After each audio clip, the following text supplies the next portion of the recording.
What's up, guys? Boy Benny. The pen is mightier than the sword. You've probably heard that old saying. It's as true today as it was when it was written down 250 years ago. What it means is that written words, information, thoughts, ideas are more powerful than violence. And that is correct. Now, how much mightier is the cell phone than a pen? How much more information do we have right here in the palm of our hands at all times? I mean, it's limitless, infinite information, ideas, and the capacity to record that which is going on around us. This is how, of course, we're able to capture so many angles of Donald Trump's attempted assassination in Butler, Pennsylvania. Everybody has one of these. Everybody has access to unlimited knowledge at all times. So this is a weapon. But is it actually a physical weapon as much as it is a metaphysical weapon? Could these explode? Could these be turned against the people who have them on their person and kill you? Well, I guess the answer now is yes, in a horrifying revelation that just happened in the Middle East, in Lebanon. Pagers explode across Lebanon in attack targeting Hezbollah members. They used their communication devices as weapons to kill at least 9 people and injure 2,800 in an attack that targeted pagers held by members of Iran-backed Lebanese militant group Hezbollah across Lebanon on Tuesday, according to the country's health minister. Iran's ambassador in Lebanon was one of those who were injured, according to Iranian state media. Hezbollah blames Israel. The group says that it holds Israel responsible for the deadly explosions amid increasing tensions in the region. Lebanese government also condemned the attack as a criminal Israeli aggression. No comment from the IDF, the Israeli military, which has engaged in a tit-for-tat strikes against Hezbollah for months. Hospitals are packed as at least 170 people injured or in critical conditions. Health minister said that many hospitals in southern Lebanon exceeded capacity. Exploding pagers have been used by Hezbollah in recent months, Lebanese security sources say. The pagers that exploded were new and were purchased by Hezbollah in recent months, a Lebanese security source told CNN. The source did not provide any information on the exact date the pagers were purchased or their model. Holy smokes. So here's what happened. All these members of a terrorist organization, Hezbollah, hundreds of them who were using pagers, which is how the organization communicates, had those pagers explode all at the exact same time. 9 people dead, thousands injured, hundreds of people were carrying these pagers, and they had them explode on Tuesday. Hezbollah blames Israel. We hold the Israeli enemy fully responsible for this criminal aggression, targeted civilians, and led to the deaths of a number of martyrs and the injury of a large number of various wounds. These wounds are horrifying. You can find them all over social media. We can't put them up on the channel.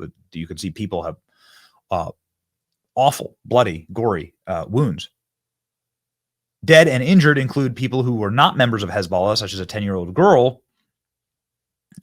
These explosions and causes, which are still unknown, led to the martyrdom of a girl, says Hezbollah in a statement. 200 of the injuries are critical, meaning they need surgery, according to Lebanese Minister of Public Health.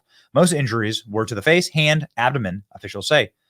People with like their hands all blown off, and people with giant scarring and like gaping wounds on their sides. Iranian ambassador to Lebanon was among those who were hurt, who had one of the pagers. He was injured. This is crazy. So what that implies is that these devices that we carry, I mean, depending on the device, I mean, I don't carry a pager. Nobody I don't know uses a pager, but the mechanisms put them together are pretty similar. What happened was they implanted, allegedly, an explosive material. And I say they because nobody's claimed responsibility for this, but I guess you'd have to assume that the fight against Iran and their militias, there's only one of those fights current and ongoing right now, and it is with Israel. You would have to assume that when they purchased these pagers, that somebody inside of the forces of Israel got hold of them and was able to insert a detonator and explosive material.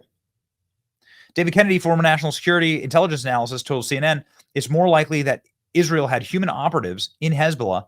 The pager would have been implanted with explosives, likely only to detonate when a certain message was received. So this is an example of like what that exploded pager looks like. The complexity needed to pull this off is incredible. It would have required many different intelligence components and execution. Human intelligence would be the main method used to pull this off, along with intercepting a supply chain in order to make the modifications to the pagers. Israeli is known to have used this method in the past, mostly to kill Hamas chief bomb maker in 1996. A shadowy intelligence agency stuffed his phone with 15 grams of explosives as he made a call to his father and then blew up. Israel has a longstanding policy to never confirm or deny any assassinations that it has been involved in. They did claim this one. A second main theory is cybersecurity breach caused the pagers lithium-ion batteries to overheat and explode. One source close to Hezbollah claimed that the incident came as a direct result of an Israeli breach of its communications, though it has not been confirmed Israel as of yet. Different officials said the condition of anonymity caused the explosions was likely lithium batteries that power the pagers.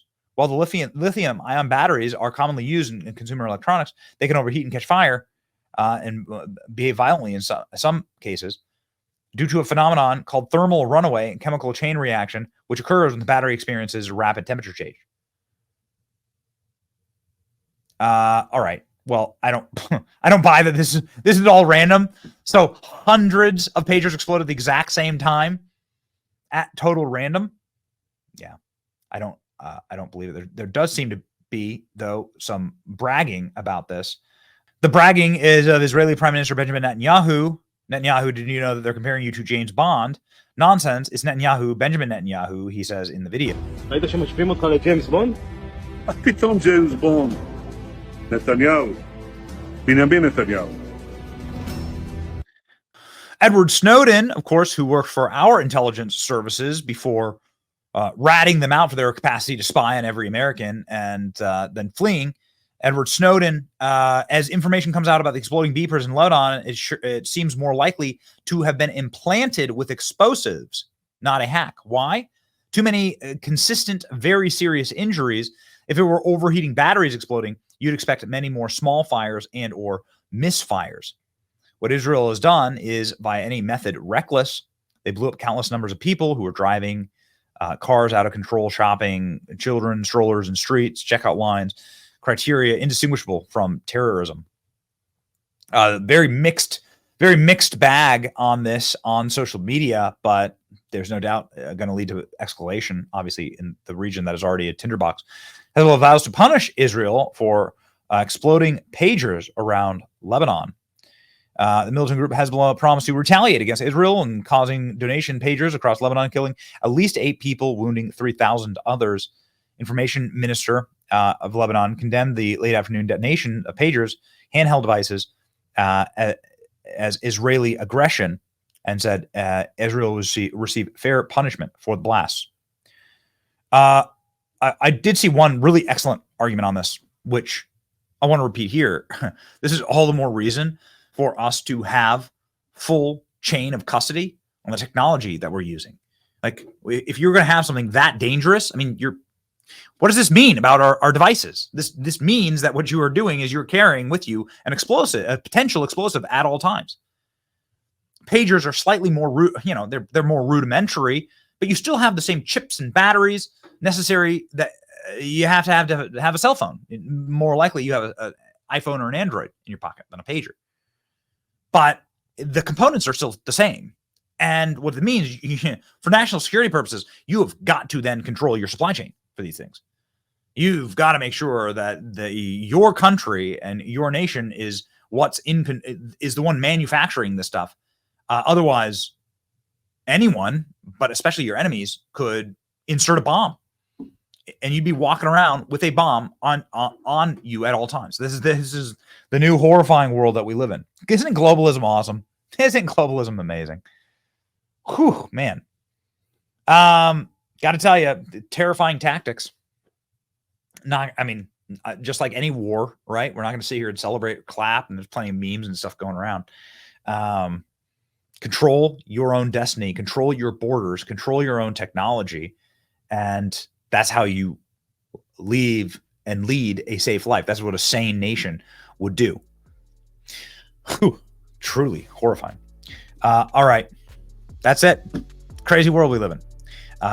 It's your boy Benny. Like, share, and subscribe.